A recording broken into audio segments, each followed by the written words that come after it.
Aujourd'hui au musée Gomet de Virton, toujours le même plaisir de venir à votre rencontre Myriam pour découvrir des artistes de la région. On a découvert deux artistes qui étaient liés au niveau artistique justement, un troisième qui est aussi qui descend un petit peu de tous ces artistes. Je vous laisse nous le présenter. Je vous le présente à travers un paysage, voilà.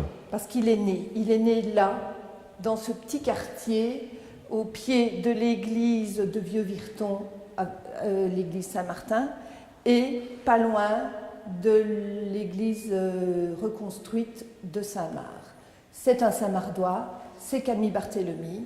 Camille Barthélemy, donc, qui naît dans ce paysage en 1890, qui grandit au village, qui fréquente l'école du village, mais dès ses 12-13 ans, lui aussi va fréquenter le collège communal qui n'est pas très loin, entre Saint-Marc et Virton. Et au collège communal, il va rencontrer son professeur de dessin, Nestor Hauter. Alors ça, c'est la rencontre qui, on pourrait le dire, va bouleverser sa vie, puisque Nestor Hauter va très vite découvrir le grand talent du petit Camille. D'accord. Et ce talent, vous pourrez le vérifier à travers cette aquarelle. On est toujours dans cette technique de transmission qui est l'aquarelle, parce que dès 12 ans, il va ici représenter l'église de Chenois.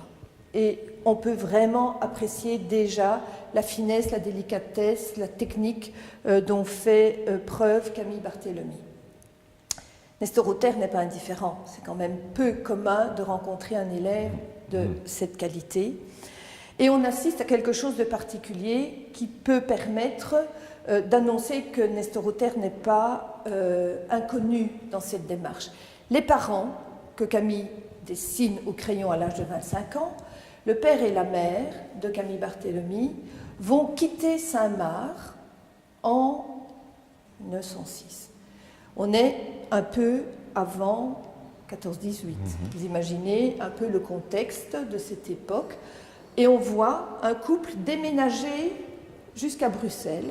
Le papa est employé au chemin de fer, la maman élève ses enfants, et toute la famille part à Bruxelles parce que le jeune Camille vient d'être reçu à l'Académie des Beaux-Arts de Bruxelles. Donc pour, avant-guerre, avant 1914, prendre une pareille décision, il faut qu'elle ait pu être solidement motivée, et on peut imaginer que Nestor Hauter a quelque chose, a aidé, bien sûr, a pu convaincre du moins de la qualité. Et il ne s'est pas trompé, parce que Détroit, d'un point de vue national, c'est Camille Barthélemy qui est le plus connu. Nestor Hauter, on le connaît dans la région. Watrin, on a encore bien du mal à le situer. Mais Camille Barthélemy, c'est un des trois grands peintres luxembourgeois du milieu du XXe. Les deux autres étant Albert Ratti de Bouillon et Marie Howey de Libramont. Ils sont contemporains et ce sont vraiment trois grands noms.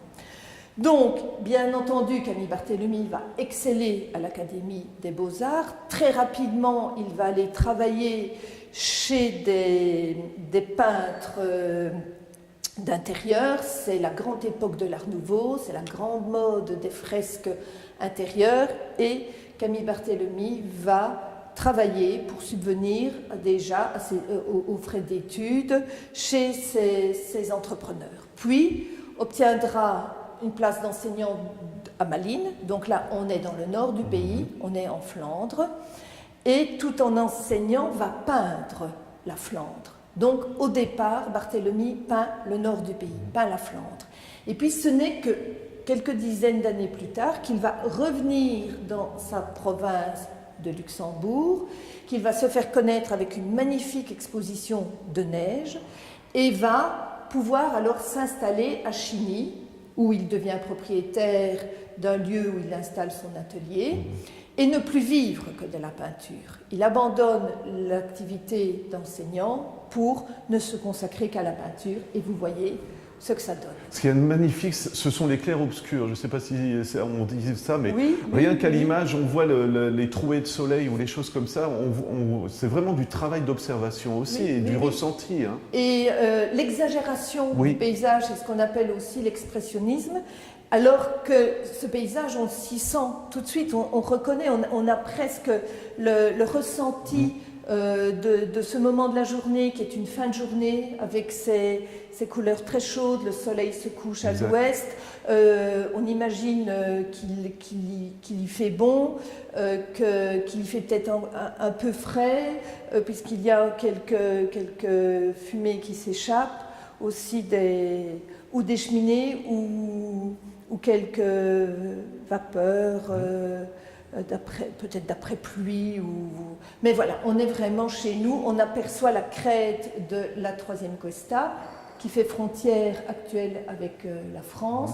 Donc, quand on plonge dans un tableau comme celui-là, on a vraiment toutes ces sensations que nous donnent les paysages de la Lorraine et de la Gaume ici en particulier, de même que les autres qui sont représentés de façon diverse. Cet arbre qui va être voué à la destruction, mais qui est un arbre tutélaire que Nestor Houter a d'ailleurs peint à sa façon par l'aquarelle, comme vous pouvez le voir. Donc là aussi, il y a une volonté de les mettre en parallèle, l'aquarelle du maître, la peinture à l'huile de l'élève, et là on voit aussi la force d'expression de Camille Barthélemy à travers ce tableau. Mais c'est assez passionnant par rapport aux 3 émissions qu'on a tournées, c'est de voir l'évolution finalement d'une même technique. Hein. Et comme vous le disiez, c'est peut-être lui le plus côté artiste finalement, non? S'approprier un décor. Celui qui est le plus impressionnant à travers les 3. Les autres sont beaucoup plus intimistes, un peu plus en retenue aussi. Ils sont aussi d'une autre époque. Mais il quitte très vite l'aquarelle. Voilà.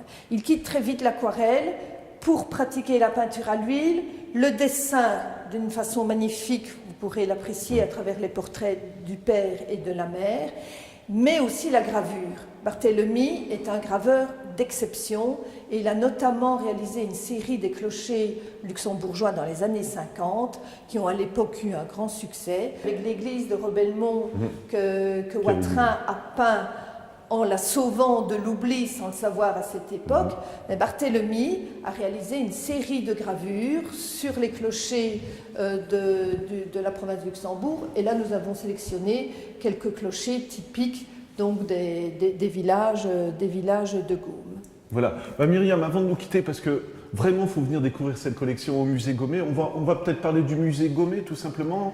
Les horaires, ou est-ce qu'on peut faire des visites, des choses? Je vous laisse nous présenter tout ça. Alors. Le musée est accessible tous les jours des mois d'ouverture. Donc nous ouvrons au 1er mars jusqu'au 1er décembre, et, sauf le mardi. Le mardi est le jour de fermeture. Le public a l'accès de 9h30 à midi et de 14 à 18h. Et les groupes, que ce soit des groupes scolaires, que ce soit des groupes d'adultes, des groupes d'amis, on peut organiser son groupe familial pour venir découvrir le musée. Donc les groupes viennent sur rendez-vous, donc on peut parfois aussi sortir de ces horaires. La visite guidée, la visite accompagnée a un coût quand elle est commandée, donc de 30 € la semaine, de 50 € le week-end. Par contre, le musée, et ça c'est très important, le musée propose sans supplément de prix au droit d'entrée une visite guidée tous les dimanches à 15h. Alors ce sont des guides formés par nos soins, des gens passionnés par le patrimoine et principalement la Gaume et très amoureux du musée Gaumet, qui assurent à tour de rôle ces visites guidées, qui proposent la thématique de leur choix. Et on ne parle bien que de ce qu'on aime. Donc on peut vraiment leur faire confiance. Ce sont toujours des visites guidées qui sont extrêmement bien préparées. Et pour le coût du droit d'entrée, l'entrée individuelle, donc l'entrée adulte, est de 7 €. Le prix réduit, donc prix plein 7 €, prix réduit 5 €, ça concerne les seniors, les étudiants, les personnes en groupe et la gratuité aux enfants de moins de 12 ans.